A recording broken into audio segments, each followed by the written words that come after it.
الحمدللہ رب العالمین الصلاۃ والسلام علی سید الانبیاء والمرسلین اما بعد فاعوذ باللہ من الشیطان الرجیم بسم اللہ الرحمن الرحیم. ہمارے یوٹیوب چینل کے ناظرین خوش آمدید کہتے ہیں آپ کو میٹ اپ وتھ علماء اہل سنت کی ایک اور نیو ایپیسوڈ میں. اور ناظرین جیسا کہ آپ جانتے ہیں کہ ہر ایپیسوڈ میں ہمارے ساتھ ایک نہ ایک عالم دین، ایک نہ ایک جو ہے وہ شخصیت ضرور موجود ہوتی ہیں. لیکن آج کی جو شخصیت ہیں وہ منفرد ہیں. جتنے بھی علماء کرام عرب ممالک سے پاکستان تشریف لاتے ہیں سب کا جو ہے وہ عربی زبان سے ترجمہ اردو میں حضرت ہی کرتے ہیں. تو ناظرین آئے پڑھتے ہیں حضرت کی طرف. السلام علیکم ورحمۃ اللہ. وعلیکم السلام ورحمۃ اللہ وبرکاتہ. حضرت کیسے ہیں آپ؟ اللہ پاک کا بڑا کرم. آپ خیریت سے ہیں؟ الحمدللہ. ماشاءاللہ. حضرت یہ جو بھی ویڈیو ہوتی ہے اس میں جو بھی ہمارے پاس جو ہے وہ شخصیت تشریف لاتی ہیں تو ہم ان سے ایک یا دو سوال کرتے ہیں. تو حضرت اجازت ہے آپ کی؟ بالکل اجازت ہے. جزاک اللہ خیر. حضرت آپ سے پہلا سوال یہ کہ ہم نے آپ کو دیکھا کہ عربی جو حضرت آپ بہت اچھی کہتے ہیں اور جو ہے وہ باہر ممالک سے جتنے بھی علماء کرام تشریف لاتے ہیں سب کے ترجمہ آپ ہی کرتے ہیں. تو حضرت اس فصیح و بلیغ عربی کے پیچھے کیا راز چھپا ہے؟ بسم اللہ الرحمن الرحیم. الحمد للہ رب العالمین والصلاة والسلام علی سید الانبیاء والمرسلین وعلی آلہ وصحبہ اجمعین. سب سے پہلے تو آپ کا جو نام ہے سلیط نام بتایا آپ نے. میں عربی میں ایک جملہ کہتا ہوں جو ہے اليوم عندی سلیط وهو يتسلط علیہ، کہ آج میرے پاس سلیط آئے ہیں اور وہ مجھ پر مسلط ہو گئے. اس کے سلیط کا مطلب یہی ہوتا ہے. خیر، عربی زبان کوئی بھی زبان ہو وہ بولنے سے آتی ہے اور زبان کا شوق ہونا چاہیے. تو میرے ساتھ کچھ مسئلہ ایسا رہا کہ سن 2000 یا 2001 میں پہلی مرتبہ بغداد شریف جانے کا شرف ملا اور دورہ حدیث کیا امجدیہ سے، دارالعلوم امجدیہ سے. اب وہ ویسے تو کتاب درسی جو ہوتی ہے وہ عربی ہوتی ہے مگر ہمارے یہاں اتنا عربی زبان پر جو ہے کوئی توجہ نہیں ہے. ٹھیک ہے کہ ہم نے بخاری شریف، مسلم شریف، ترمذی شریف اور یہ جتنی بھی کتابیں درس نظامی کی سب عربی میں، لیکن ایک ہوتا ہے نا کہ خاص توجہ کا ہونا وہ نہیں ہوتا. بس عربی اتنی پڑھ لیتے ہیں کہ ہم اپنی عبارت حل کر سکیں یا امتحان دے سکیں. اچھا، اس کے بعد پھر یہ ہوا کہ دارالعلوم امجدیہ سے میں اور ایک ہمارے ساتھی زیغب اسلام علامہ سید مظفر شاہ قادری رضوی دامت برکات العالیہ، دو ہم تھے طالب علم. ایک میرے اور ساتھی تھے ڈاکٹر مہربان باروی صاحب جو اس وقت کراچی یونیورسٹی کے سینئر پروفیسر ہیں. تو ہم تین گئے تھے بغداد شریف. اب وہاں پر جب پہنچے تو جب پروفیسر صاحب ہمیں لیکچر دیتے تو وہ بھی شروع میں تو یہ ہوتا تھا کہ سر سے گزر جاتا تھا کہ کیا گفتگو چل رہی ہے، لیکن پھر ماحول آپ کو سکھاتا ہے. اچھا، میرے ساتھ یہ مسئلہ ہوا کہ چھوٹی سی عمر میں ذمہ داری بڑی مل گئی. یعنی فرسٹ ٹائم جب ہم گئے بغداد شریف تو ہمیں اسکالرشپ ملی تھی برکاتی فاؤنڈیشن کی طرف سے جس کے روئے روائے جناب حاجی رفیق پردیسی صاحب. اور میں اس محسن کا احسان نہیں بھول سکتا کہ جنہوں نے ہمیں سب سے پہلے عرب دنیا میں قدم رکھنا سکھایا. ہمارے محترم جناب شیخ ابو القاسم ضیائی صاحب جو ہمیں لے کر گئے. اچھا، یہ تو فرسٹ قافلہ تھا، وہ گروپ لیڈر تھے، وہ سارے معاملات دیکھتے تھے لیکن وہ دیکھتے کم تھے، دکھاتے زیادہ تھے. یعنی آپ آگے بڑھو، آپ آگے کام کرو، آپ جا کر بات کرو، بس والوں سے بات کرو، ڈرائیوروں سے بات کرو معاملات کو. تو اس میں کیا ہوتا تھا کہ طالب علم کا جو مرا ہوا جذبہ ہوتا ہے نا وہ بیدار ہوتا ہے، حوصلہ بیدار ہوتا ہے. اچھا، اس کے فوری بعد جو سیکنڈ قافلہ کراچی سے بغداد شریف کا لیا تو الحمدللہ اس وقت تک مجھ کو یہ احساس مل چکا تھا کہ قافلے کا گروپ لیڈر میں تھا. اب پورا قافلہ کراچی سے لے کے کوئٹہ، پھر تافتان سے ایران میں داخل ہونا، پھر ایران میں فارسی بولنا، پھر وہاں سے زاہدان سے مشہد یا تہران، وہاں سے کرمان شاہ سے پھر منظریہ، اور یہ میر جاوا ایران کی بارڈر ہوتی تھی اور منظریہ عراق کی ہوتی تھی. یہ ساری بارڈریں کراس کرتے تھے اور ساتھ میں جو سامان ہوتا تھا 50 کارٹن سامان ہوتے تھے، اس میں تحفے تحائف یا لوگ نیاز دیتے ہیں بغداد شریف کے لیے، تو وہ چیزیں ہوا کرتی تھی. تو وہ جو پبلک ڈیلنگ کی اس کے اندر ڈرائیوروں کے ساتھ، تو ان کے ساتھ مغز ماری اور اس کے ساتھ، تو اس میں کافی امپروومنٹ ہوئی. اس کے بعد پھر چلے گئے ملک شام. سن 2003 کی یہ بات ہے. جب امریکہ نے اٹیک کیا عراق پر اور بہت خطرناک اور گھمسان کی جو جنگ ہوئی تھی، یعنی آپ کہہ لیں کارپیٹنگ میزائلنگ ہو رہی تھی اس ٹائم عراق میں، بغداد شریف پر امریکہ ظالم نے جو وہاں پر بمباری کی ہے، تو ہماری یونیورسٹی تھی صدام یونیورسٹی، اس میں ہم پڑھتے تھے، وہ یونیورسٹی وغیرہ سب بند ہو گئی اور ہم لوگ لاسٹ ٹائم تک وہاں پر بیٹھے رہے، یعنی طلبا تو بہت پہلے ہی چلے گئے تھے، تو ہم لوگ لاسٹ ٹائم تک رہے، تو ہمیں جو وہاں کے بڑے تھے یونیورسٹی کے وائس چانسلر وغیرہ، انہوں نے ہمیں کہا کہ ابھی بند ہو گیا، کیوں اپنی جان جوکھوں میں ڈال دو، ابھی آپ لوگ چلے جاؤ یہاں سے، اور جب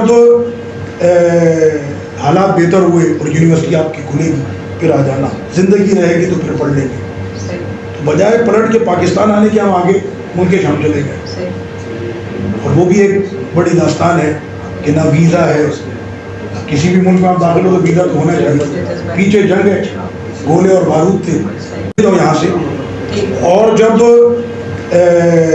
حالات بہتر ہوئے اور یونیورسٹی آپ کی کھلے گی پھر آ جانا، زندگی رہے گی تو پھر پڑھ لیں گے، تو بجائے پلٹ کے پاکستان آنے کے ہم آگے ملک شام چلے گئے، اور وہ بھی ایک بڑی داستان ہے کہ نہ ویزا ہے، کسی بھی ملک میں آپ داخل ہو تو ویزا تو ہونا چاہیے، پیچھے جنگ ہے، گولے اور بارود تھے، اور آگے جس ملک میں داخل ہو رہا اس میں ویزا نہیں ہے، مگر پھر بھی ہمت کر کے داخل ہوئے، تقریباً ہم 6 اسٹوڈنٹ تھے، اور ہمارے شیخ ابوالقاسم ضیائی صاحب کی پوری فیملی تھی، اور ہم نے 24 گھنٹے کھلے آسمان کے نیچے برف باری میں گزارے تھے، تو اس کے بعد پھر ہمیں جو ہے وہ سیریا میں 3 دن کا پول ملا داخل ہونے کے لیے، اور وہ اس 3 دنوں کے اندر پھر اللہ تعالیٰ نے رائے ہموار کی، اور آپ نے دیکھا ہوگا شہزادہ غوث پاک فضیلت الشیخ ڈاکٹر عبدالعزیز الخطیب الحسنی الجیلانی، ان کے ہم پر بڑے احسان ہیں، یعنی اس ٹائم پر کہ جب سارے ادارے داخلے نہیں دے رہے تھے، اس وجہ سے کہ سال کا اینڈ ہے، تو سال کے اختتام پہ تو داخلہ نہیں ملتا، تو قبلہ شیخ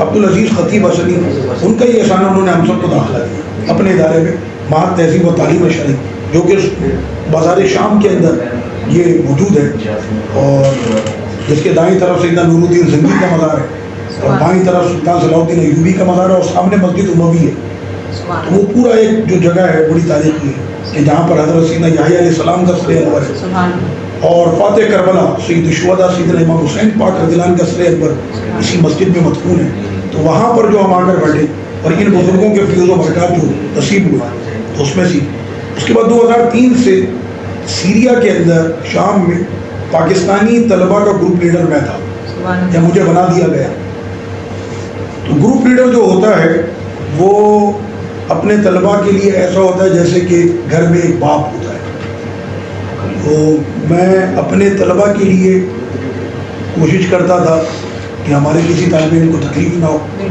کسی کو زحمت نہ ہو، تو ان کے امیگریشن کے معاملات، ان کی یونیورسٹی کے معاملات، یونیورسٹی اور اداروں میں داخلے، اور ان کو ایئرپورٹ سے لے کر ایئرپورٹ تک کسی بھی قسم کی کوئی بھی پرابلم ہوتی تھی تو فقیر وہاں پہ ہوتا ہے، تو وہ جو ساری چیزیں کی، یعنی پڑھائی کے ساتھ ساتھ ایک ذمہ داریاں نبھانا، تو وہ ذمہ داریاں نبھاتے تو اس ٹائم سے لے کر سن 2012 تک ملک شام میں پڑھنے والوں کی تعداد میں سمجھتا ہوں تقریباً 50 سے 60۔ آج پاکستان میں جتنے بھی آپ کو شامی جو اپنے ناموں کے ساتھ لگاتے ہیں تو کہیں نہ کہیں فقیر کا ان سے تعلق ہے، اور وہ جتنے بھی پڑھ کر ملک شام سے گئے تو ان کا خادم وہی تھا، ان تمام شامیوں کا۔ تو 2012 تک یہ سلسلہ، ہماری کچھ بہنوں نے بھی وہاں پر آ کر پڑھا، خواتین نے بھی، اور انہوں نے بھی وہاں سے عربی لینگویج اور علم دین حاصل کیا۔ 2012 میں پھر وہاں پہ بہت زیادہ حالات خراب ہوئے، اور 2012 سے 2018 تک وہاں پہ بڑی خانہ جنگی ہوئی، آپس میں لڑے ہوئے، ملک کھنڈر بنا، ہزاروں لوگ اپنی جانوں سے گئے، لاکھوں لوگ جو ہیں وہ ملک بدر ہو گئے۔ آج ملک شام میں یتیموں کی تعداد میں کہتا ہوں ہزاروں سے تو تجاوز کر کے لاکھوں میں جا چکی، اسی طرح سے بیوہ جو عورتیں ہوگی وہ بہت، یعنی آپس میں جب لڑے تو پھر آپ کو پتہ ہے آمنے سامنے گولیاں چلی، گولے چلے، اور برا حال ہوا۔ 2018 میں پھر تھوڑا سا امن ہوا، تو پھر دوبارہ ہم پہنچے وہاں پر، اور پھر دوبارہ ایجوکیشن پر کام شروع کیا۔ تو 2018 سے لے کے 2022 تک الحمدللہ میں نے 63 بچے 63 یہ میں نے پاکستان، پورے پاکستان سے یہ بھیجے گئے، اور وہاں پر انہوں نے انٹر کیا، تو جو 2018 میں ہمارا بیچ کیا وہ طالب علم اس وقت بی اے پارٹ 2 میں ہے. اسی طرح سے ہمارے طلبہ بی اے پارٹ 2 میں, بی اے پارٹ 1 میں اور انٹر کے فرسٹ ایئر اور سیکنڈ ایئر میں یہ ہمارے طلبہ وہاں پر ابھی موجود ہیں اور ان قریب انشاءاللہ ایک بار جانے والا ہے. ابھی آپ آ گئے, اس وقت بھی ہمارے سیریا کے جو پرنسپل ہیں وہ ابھی ہمارے طلبہ کے ساتھ آن لائن انٹرویو کریں گے. تو میں نے کہا کہ اس سے پہلے کہ انٹرویو شروع ہو جائے آپ سے بات چیت کر لوں تاکہ آپ اپنا کام کر کے چلے جائیں, اس لیے ہمارا انٹرویو پر کافی طویل رہے گا. تو یہ تھے وہ لمحات کہ جس میں عربی زبان سیکھی. ایک یہ ہے, ایک مسئلہ یہ بھی ہے کہ آپ کو اگر زبان کسی بھی زبان پر دوام چاہیے کہ آپ ہمیشہ بولیں, آپ ہمیشہ بولتے رہیں, تو اس میں پھر یہ ہے کہ میری جو اہلیہ ہیں وہ عرب سے ہیں, تو اب اہلیہ کے ساتھ تو عربی بولتے ہیں. اب جب ماں اور باپ عربی ہوں تو یقیناً بچے بھی عربی بولتے ہیں, تو ہمارے گھر میں الحمدللہ عربی بولی جاتی ہے. ایسا ہی ہے کہ بچوں کو, اہلیہ کو, سب کو اردو بھی آتی ہے, پاکستانیوں سے بات چیت کرتے ہیں تو اردو میں, آپس میں جب ہم بیٹھتے ہیں تو ہماری عربی رہتی ہے. تو اس طرح سے عربی زبان برقرار رہتی ہے. اچھا, تو مختصر ہمیں یہ بتائیں کہ اگر کسی کوئی بگنرز طلبہ ہوتے ہیں جیسے شروع کی ہوتی ہے جنہوں نے عربی زبان سیکھنا, تو انہیں حضرت کیا کرنا چاہیے؟ دیکھیے انہیں 2 چیزوں پر کام کرنا ہوگا. ایک تو عربی گرامر, اس لیے کہ ایک تو ہوتا ہے نا کہ سعودیہ چلا گیا, وہاں پر ڈرائیور لگ گیا ٹیکسی کا, تو اس کو اتنی عربی آتی ہے جتنا اس کو ضرورت پڑتی ہے. مجھے تو بڑا مزہ آیا, وہاں پہ پولیس والا مجھے کہتا ہے عربی معلوم. میں نے یہ کون سی عربی ہے بھائی عربی معلوم؟ کہنا یار تمہارا پاکستانی یہی والی بولتا ہے, تو ہم پہلا سوال اس سے یہی پوچھتے ہیں عربی معلوم. میں نے کہا یہ کوئی عربی تو نہیں ہے. آپ اس سے یہ پوچھے هل انت تعرف عربی, هل انت تعلم عربی, تو کہنا یار یہ تو پڑھا لکھا آدمی بولے گا, وہ تمہاری والی جو پبلک ہوتی ہے وہ تو یہی بولتی ہے. تو خیر وہ عربی آپ کہہ لیں وہ گزارا ہے, اس کو عربی نہیں کہتے. عربی تو وہ ہوتی ہے کہ جس کو فصاحت اور بلاغت, قاعدے قوانین اور میزان صرفی وغیرہ, اوزان وغیرہ سب اس کو پتہ ہو. وہ ایک عربی لینگویج کہ جو فصاحت ہوتی ہے, جو خطبے دیے جاتے ہیں, جو کتابیں لکھی جاتی ہیں, جو قرآن و حدیث کی عربی ہے, وہ فصیح عربی کہلاتی ہے. تو اس کے لیے یہ ہے کہ گرامر پر اس کی نظر ہو. ایک دوسرا لفظوں کی ویکیبلری اس کے پاس ہونی چاہیے. تو بچپن سے وہ لفظوں, اب قواعد تو اس نے سیکھ لی, اب اس کو نہیں پتا عربی میں سیب کو کیا کہتے ہیں, اور اس کو تفاح نہیں پتا سیب کو تفاح کہتے ہیں. اسی طرح سے جتنی بھی چیزیں ان کے نام بھی اس کو یاد ہونے چاہیے. نام وہ یاد کر لے, اب یہ نام یاد کرنے کے بعد اس کو ہمیشہ کے لیے اس کو برقرار رکھنا ہے, تو وہ کیسے رہے گا؟ اس کے لیے تکلم چاہیے کہ آپس میں وہ باتیں کرے تاکہ یہ الفاظ ہمیشہ شروع کی ہوتی ہے جنہوں نے عربی زبان سیکھنا, تو انہیں حضرت کیا کرنا چاہیے؟ دیکھیے انہیں 2 چیزوں پر کام کرنا ہوگا. ایک تو عربی گرامر, اس لیے کہ ایک تو ہوتا ہے نا کہ سعودیہ چلا گیا, وہاں پر ڈرائیور لگ گیا ٹیکسی کا, تو اس کو اتنی عربی آتی ہے جتنا اس کو ضرورت پڑتی ہے. مجھے تو بڑا مزہ آیا, وہاں پہ پولیس والا مجھے کہتا ہے عربی معلوم. میں نے یہ کون سی عربی ہے بھائی عربی معلوم؟ کہنا یار تمہارا پاکستانی یہی والی بولتا ہے, تو ہم پہلا سوال اس سے یہی پوچھتے ہیں عربی معلوم. میں نے کہا یہ کوئی عربی تو نہیں ہے. آپ اس سے یہ پوچھے هل انت تعرف عربی, هل انت تعلم عربی, تو کہنا یار یہ تو پڑھا لکھا آدمی بولے گا, وہ تمہاری والی جو پبلک ہوتی ہے وہ تو یہی بولتی ہے. تو خیر وہ عربی آپ کہہ لیں وہ گزارا ہے, اس کو عربی نہیں کہتے. عربی تو وہ ہوتی ہے کہ جس کو فصاحت اور بلاغت, قاعدے قوانین اور میزان صرفی وغیرہ, اوزان وغیرہ سب اس کو پتہ ہو. وہ ایک عربی لینگویج کہ جو فصاحت ہوتی ہے, جو خطبے دیے جاتے ہیں, جو کتابیں لکھی جاتی ہیں, جو قرآن و حدیث کی عربی ہے, وہ فصیح عربی کہلاتی ہے. تو اس کے لیے یہ ہے کہ گرامر پر اس کی نظر ہو. ایک دوسرا لفظوں کی ویکیبلری اس کے پاس ہونی چاہیے. تو بچپن سے وہ لفظوں, اب قواعد تو اس نے سیکھ لی, اب اس کو نہیں پتا عربی میں سیب کو کیا کہتے ہیں, اور اس کو تفاح نہیں پتا سیب کو تفاح کہتے ہیں. اسی طرح سے جتنی بھی چیزیں ان کے نام بھی اس کو یاد ہونے چاہیے. نام وہ یاد کر لے, اب یہ نام یاد کرنے کے بعد اس کو ہمیشہ کے لیے اس کو برقرار رکھنا ہے, تو وہ کیسے رہے گا؟ اس کے لیے تکلم چاہیے کہ آپس میں وہ باتیں کرے تاکہ یہ الفاظ ہمیشہ میموری میں اس کے سرکل کرتے رہیں, تو اس طرح سے یہ اس کو ہمیشہ یاد رہیں گے. جی جزاک اللہ. حضرت آپ نے ملاحظہ فرمایا کہ حضرت نے بتایا کہ حضرت نے عربی کیسے سیکھی اور بگنر طلباء کرام کو عربی کیسے جو ہے اگر ان کو بولنا شروع کرنی ہے تو وہ کس طریقے سے اسٹارٹ کریں. حضرت بس آخری اور لاسٹ سوال یہ ہے کہ کیا آپ کو حضور تاج الشریعہ علیہ رحمہ کی بھی خلافت حاصل ہے؟ اگر آپ کو خلافت حاصل ہے تو کب, کیسے اور کہاں یہ واقعہ پیش آیا؟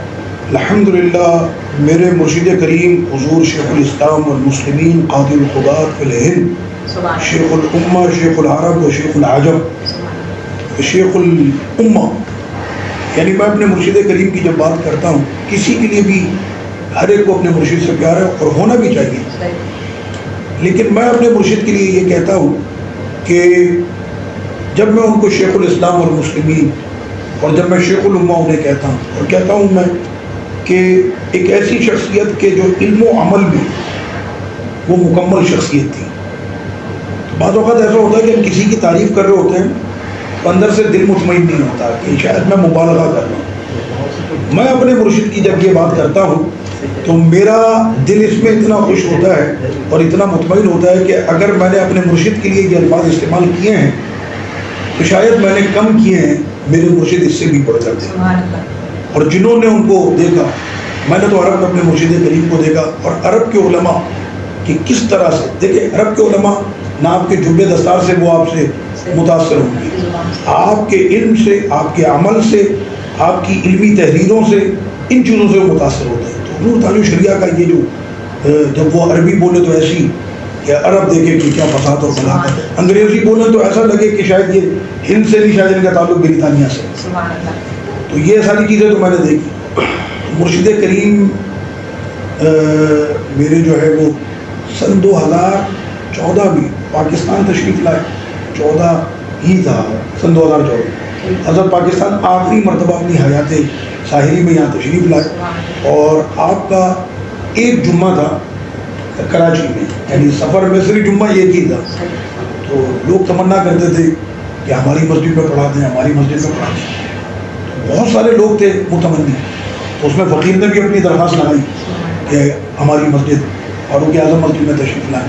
الحمدللہ حضور مرشد کریم نے فقیر کی درخواست کو قبول فرمایا، کہ ان کا احسان ہے میرے مرشد کا.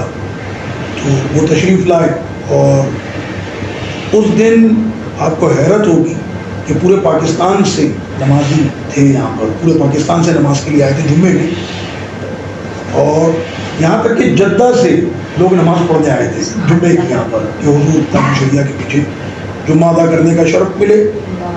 اور ہزاروں کا وہ مجمع تھا، مسجد پوری فل تھی، باہر کی ساری سڑکیں بلاک ہو گئی تھی، اتنا کراؤڈ تھا. حضرت جب تشریف لائے تو حضرت نے مجھے یہ کہا گیا کہ حضرت کی طبیعت علیل ہے، حضرت گفتگو نہیں فرمائیں گے، صرف حضرت نماز پڑھائیں گے.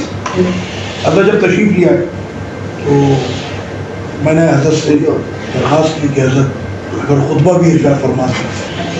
الحمدللہ حضرت نے نہ صرف اس دن خطبہ بھی دیا، اقامت بھی حضرت نے خود پڑھی، نماز بھی پڑھائی، دعا بھی کی، اور اس کے بعد آخر میں صلاۃ و سلام بھی حضرت نے پڑھا. یہ سارا حضرت نے خود کیا، اور صلاۃ و سلام کے بعد پھر حضرت نے فقیر کا نام لیا کہ عامر کہاں ہے، آپ آئیں آگے. میں حضرت کے ساتھ، میں نے کہا حضرت خدمت میں حاضر ہوں، اور میں ہاتھ دوں مجھے. تو اس ٹائم پر ایک میری اپنی کیفیت تھی کہ آج حضرت غلام کے ہاتھ کو تھام رہے، میں اس لمحے کو بھول نہیں سکتا، وہ آج بھی میری نظروں میں ایسے ہے. مرشد کریم کا چہرہ ایسے سامنے ابھی، اور حضرت نے، میں نے دونوں ہاتھوں سے اپنے مرشد کے ہاتھوں کو تھاما، اور اس وقت میں حضرت نے فقیر کو خلافت کا جو یہ تاج ہے وہ عطا فرمایا. اور میں تحدیث نعمت کے طور پر عرض کرتا ہوں کہ جو یہ اعزاز اس انداز میں خلافت کا فقیر کو حاصل ہوا ہے، شاید ہی کسی کو ہو. میرے مرشد نے مجھ پر کرم فرمایا الحمدللہ. اللہ ان کے مزار پر انوار پر رحمت و رضوان کی بارش نازل فرمائے، اور اپنے مرشد کریم کی تعلیمات پر، اور جس طرح سے وہ عقائد و نظریات میں ان کی ایک پختگی کیوں نہ ہو، جس کی رگوں میں دم رضا ہو، تو پھر ان کا عالم کیا ہوگا. تو اللہ پاک ہمیں بھی ان کے تعلیمات اور ان کے نقش قدم پر چلنے کی توفیق عطا فرمائے. ناظرین، حضرت نے خلافت کے بارے میں بتایا کہ خلافت حاصل کیسے ہوئی. تو ناظرین، یہ تھی ہماری آج کی ایپیسوڈ علامہ عامر اخلاق شامی صاحب دامت برکاتہم العالیہ کے ساتھ. انشاءاللہ آپ سے ملاقات ہوگی اگلی ایپیسوڈ میں. السلام علیکم ورحمۃ اللہ وبرکاتہ.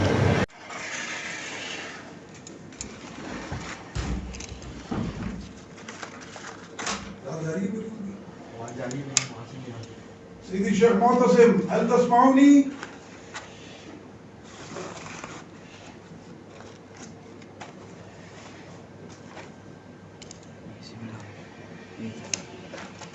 نحن لا نسمع اصواتكم.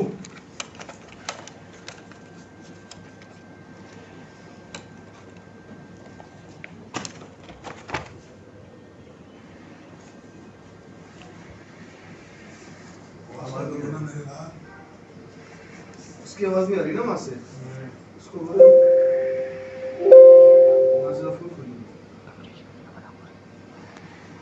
کال رجسٹر کرے دوبارہ